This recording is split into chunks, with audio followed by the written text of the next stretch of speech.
BJP नेता और कंकरखेड़ा व्यापार संघ के अध्यक्ष नीरज मित्तल एक बार फिर विवादों में घिर गए हैं।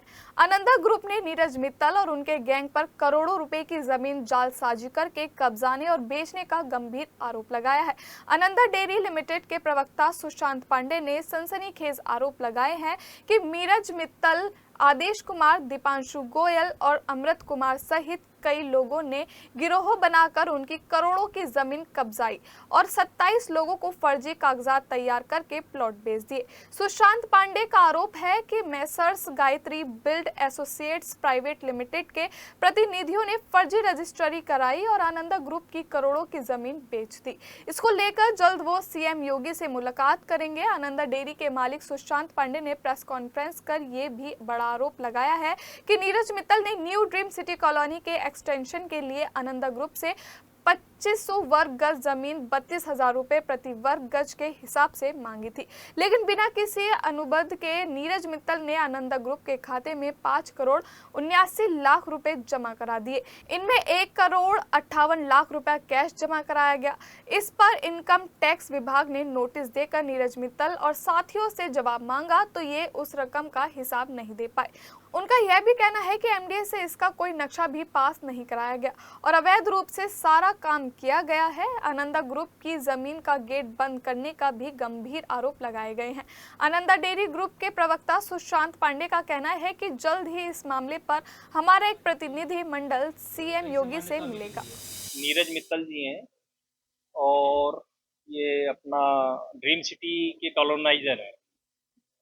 हमारा प्लॉट यहीं पर 41.2 बीघे जमीन है, जेवरी विलेज लगता है और इनके ड्रीम सिटी के साथ लगा हुआ है। तो इन्होंने हमारे से संपर्क किया था कि भाई कुछ ज़मीन हमारे को दे दो, जो तकरीबन 2,500 गज के करीब थी और मांग की थी, जो 32,000 रुपये गज के हिसाब से उसका रेट तय हुआ था।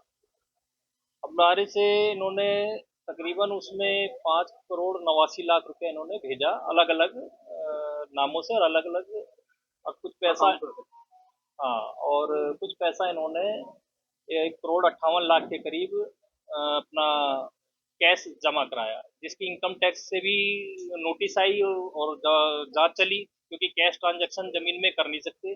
और कंपनी ने इसके ऊपर ऑब्जेक्शन उठाया कि भाई हमें कैश पैसा नहीं चाहिए, हमें पैसा चाहिए एक नंबर में।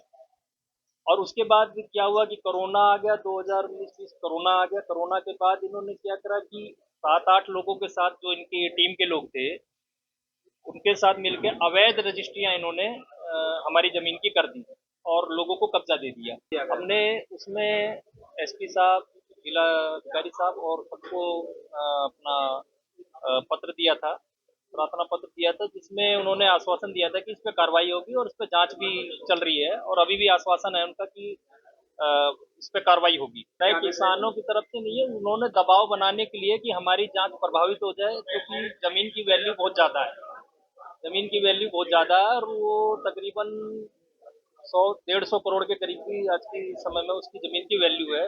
और उसको वो हजम करने के लिए वो मतलब एक तरह से दबाव बनाने की उनकी अपनी शैली से वो इस कार्रवाई को कर रहे हैं। ड्रीम सिटी के कॉलोनाइजर हैं, उसके जरिए ही हम उनको जानते थे और उसी के ही वेटेज से उनसे हमारी मुलाकात हुई।